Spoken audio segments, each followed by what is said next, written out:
ओम शांति। आज 29 अप्रैल 2026 की साकार मुरली।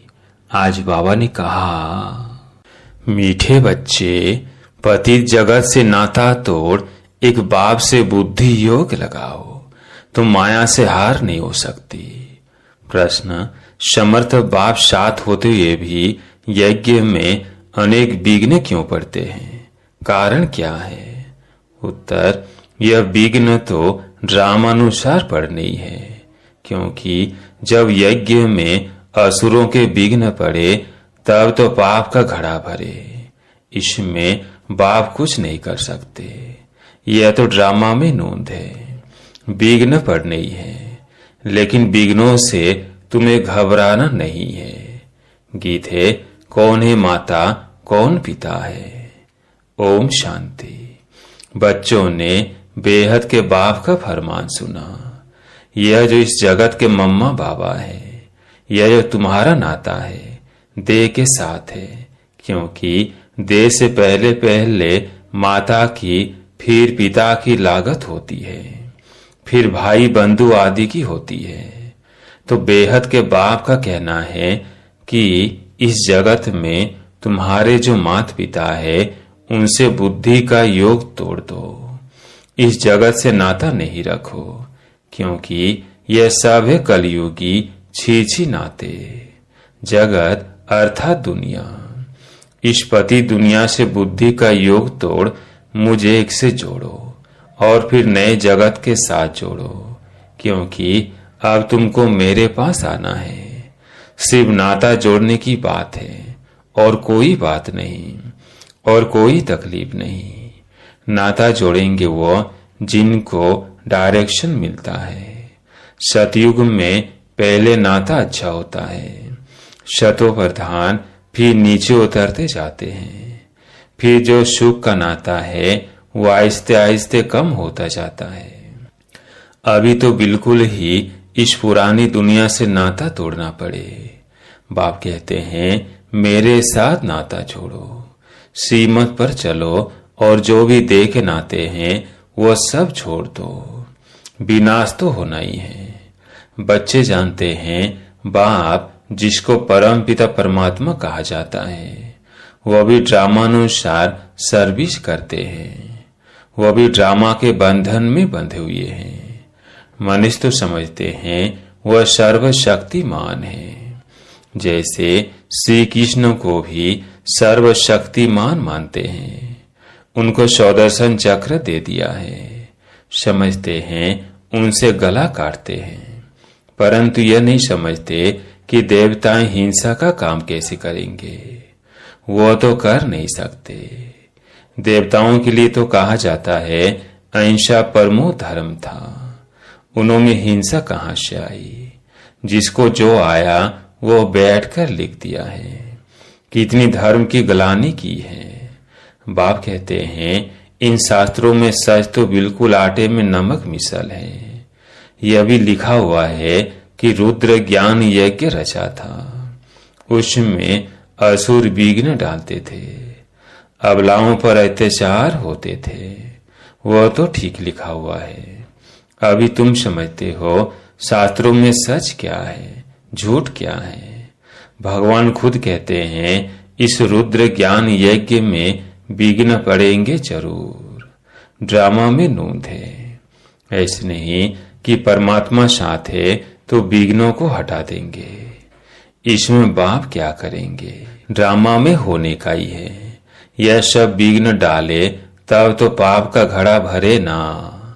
बाप समझाते हैं, ड्रामा में जो नोंद है वो ही होना है। असुरों के विघ्न जरूर पड़ेंगे। अपनी राजधानी जो स्थापन हो रही है, आधा कल्प माया के राज्य में मनुष्य कितना तम प्रधान बुद्धि भ्रष्टाचारी बन जाते हैं। फिर उनको श्रेष्ठचारी बनाना बाप का काम है ना। आधा कल्प लगता है भ्रष्टाचारी बनने में, फिर एक सेकंड में बाप श्रेष्ठचारी बनाते हैं। निश्चय होने में देरी थोड़ी लगती है।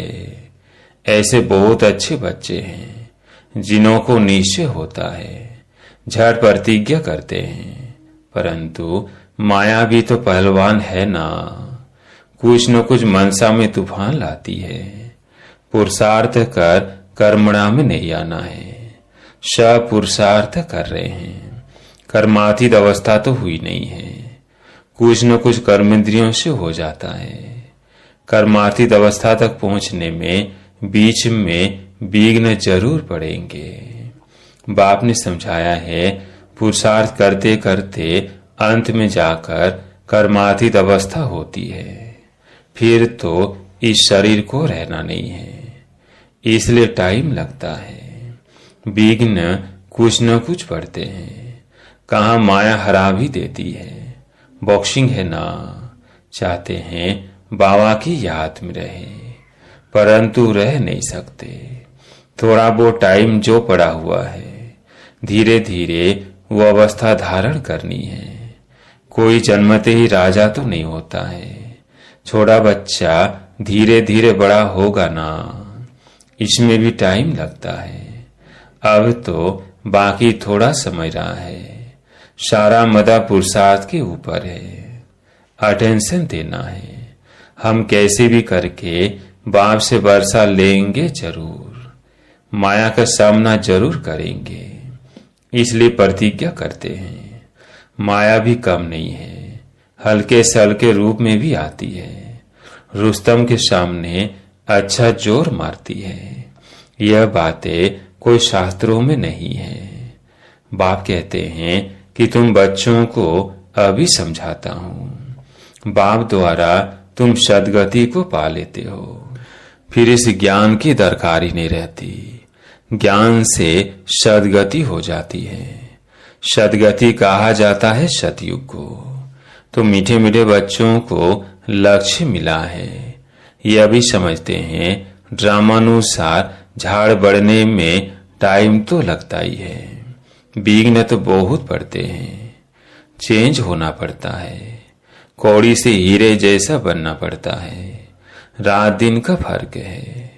देवताओं के मंदिर अभी तक भी बनाते रहते हैं। तुम ब्राह्मण अभी मंदिर नहीं बनाएंगे, क्योंकि वो है भक्ति मार्ग।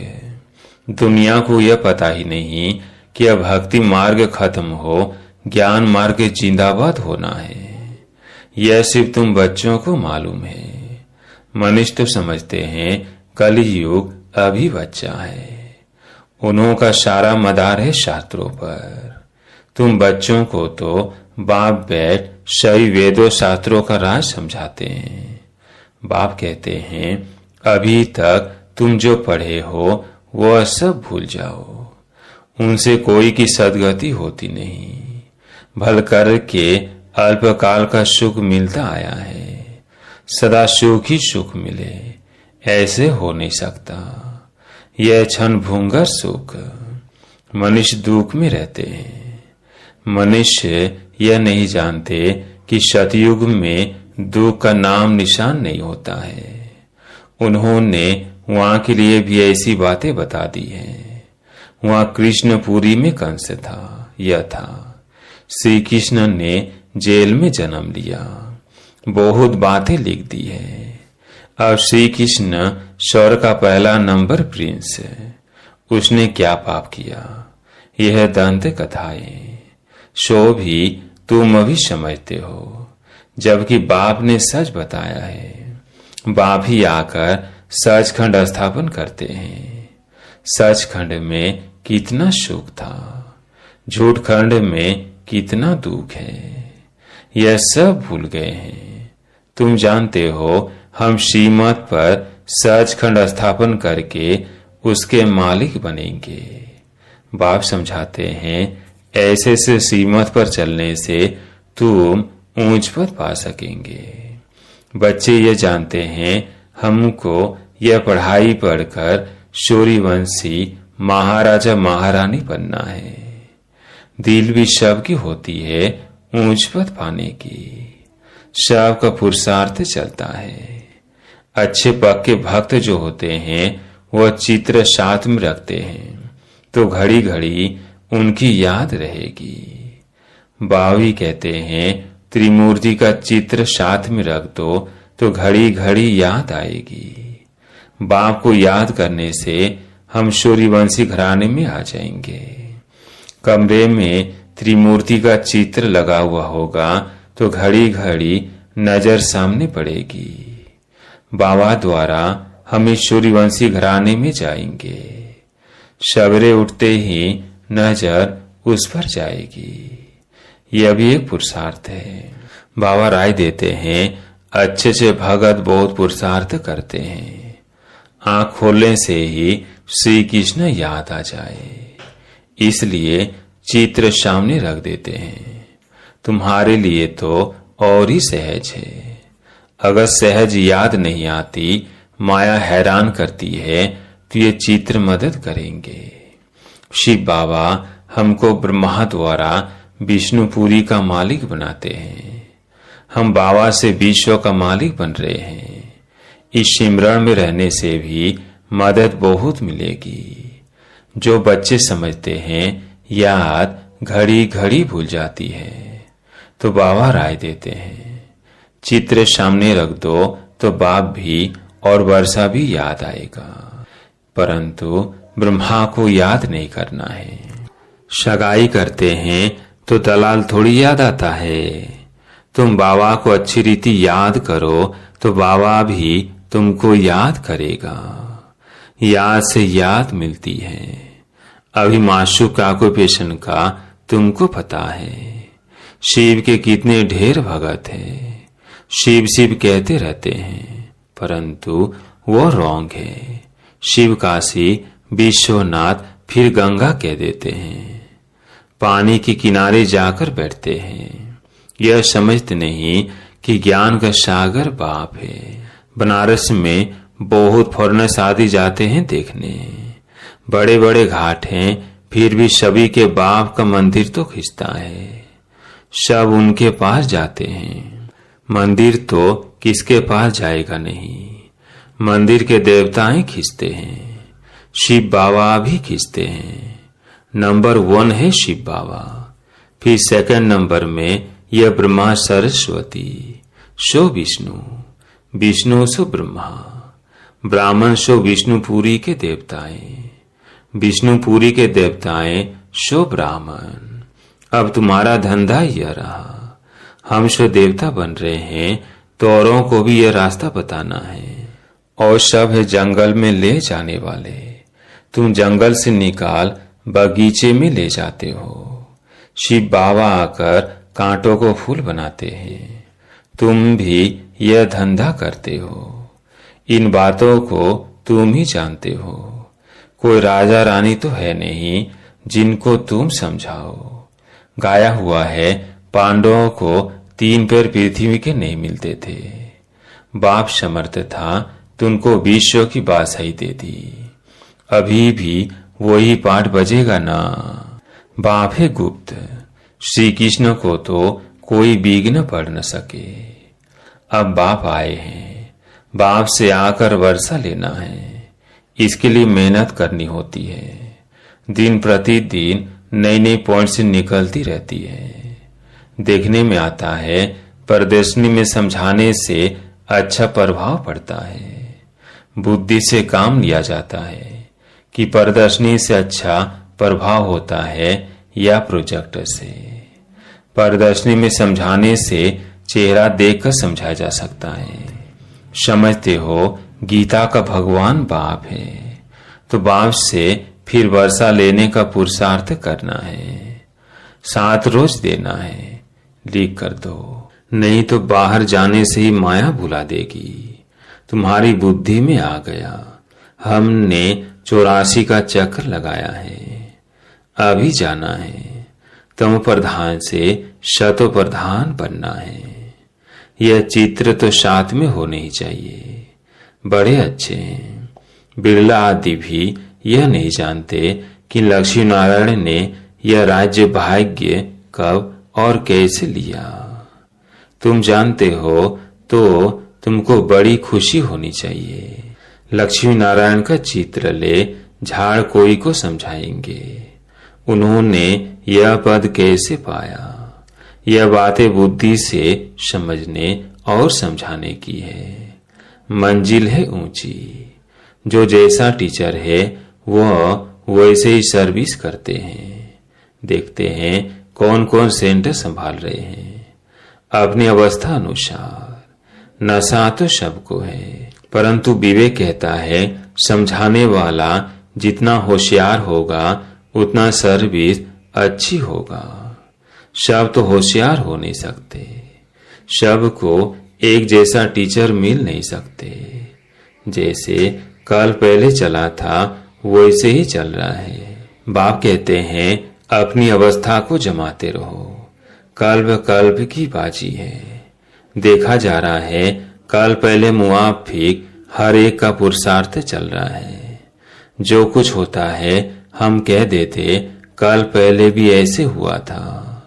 फिर खुशी भी रहती है और शांति भी रहती है। बाप कहते हैं कर्म करते हुए बाप को याद करो। बुद्धि का योग वहां लटका रहे तो बहुत कल्याण होगा। जो करेगा सो पाएगा, अच्छा करेगा अच्छा पाएगा। माया की मत पर सब बुरा ही करते आए हैं। अब निकली है श्रीमत, भला करो तो भला हो। हर एक अपने लिए मेहनत करते हैं, जैसा करेंगे वैसा पाएंगे। क्यों न हम योग लगाते सर्विस करते रहें। योग से आयु बढ़ेगी। याद की यात्रा से निरोगी बनना है तो क्यों न हम बाबा की याद में रहे। यथार्थ बात है तो क्यों न हम कोशिश करें। ज्ञान तो बिल्कुल सहज है, छोटे बच्चे भी समझ जाते हैं और समझाते हैं, परंतु वो योगी तो नहीं ठहरे ना। यह तो पक्का कराना है कि बाप को याद करो। जो समझते हैं घड़ी घड़ी भूल जाता है तो चित्र रख दे तो भी अच्छा है। सवेरे चित्र को देखते ही याद आ जाता है। शिव बाबा से हम विष्णुपुरी का वर्षा ले रहे हैं। यह त्रिमूर्ति का चित्र ही मुख्य है, जिसका अर्थ तो तुमने अभी समझा है। दुनिया में ऐसे त्रिमूर्ति का चित्र और कोई के पास है नहीं। यह तो बिल्कुल सहज है। हम लिखे वह न लिखे, यह तो सभी जानते हैं। ब्रह्मा द्वारा स्थापना और विष्णु द्वारा पालना। अच्छा, मीठे मीठे सिकिल्ले बच्चों प्रति माता पिता बाप दादा का याद प्यार और गुड मॉर्निंग। रूहानी बाप की रूहानी बच्चों को नमस्ते। हम रूहानी बच्चों की रूहानी बाप दादा को याद प्यार गुड मॉर्निंग नमस्ते नमस्ते। धारणा के लिए मुख्य सार। पहला पॉइंट है माया की बॉक्सिंग में कभी भी हार न हो, इसका ध्यान रखना है। कल पहले की स्मृति से अपनी अवस्था को जमाना है, खुशी और शांत में रहना है। दूसरा पॉइंट है अपना भला करने के लिए श्रीमत पर चलना है। इस पुरानी दुनिया से नाता तोड़ देना है। माया के तूफानों से बचने के लिए चित्रों को सामने रख बाप और वर्षे को याद करना है। आज का वरदान, मनन द्वारा बाप की प्रॉपर्टी को अपनी प्रॉपर्टी बनाने वाले दिव्य बुद्धिवान भव। मनन द्वारा बाप की प्रॉपर्टी को अपनी प्रॉपर्टी बनाने वाले दिव्य बुद्धिवान भव। बाप द्वारा जो भी खजाना मिलता है उसे मनन करो तो अंदर समाता जाएगा। प्रॉपर्टी तो सबको एक जैसे मिली हुई है, लेकिन जो मनन करके उसको अपना बनाते हैं उन्हें उसका नशा और खुशी रहती है। इसलिए कहा जाता है अपनी घोर तो नशा चढ़े। जो मनन की मस्ती में सदा मस्त रहते हैं उन्हें दुनिया की कोई भी चीज उलझन आकर्षित नहीं कर सकती। उन्हें दिव्य बुद्धि का वरदान स्वतः मिल जाता है। आज का स्लोगन, मन की उलझन को समाप्त करने के लिए निर्णय शक्ति को बढ़ाओ। आज का व्यक्ति इशारा, महान बनने के लिए मधुरता और नम्रता का गुण धारण करो। ऐसे नहीं समझो कि हम तो सदैव झुकते ही रहते हैं, लेकिन हमारा कोई मान नहीं। जो झुकते नहीं वो झूठ बोलते हैं, उनका ही मान है नहीं, यह अल्पकाल का है। लेकिन आप दूरदेशी बुद्धि रखो। यहाँ जितनों के आगे झुकेंगे अर्थात नम्रता के गुण को धारण करेंगे तो सारा कल्प ही सर्व आत्माएं आगे आगे नमन करेंगी।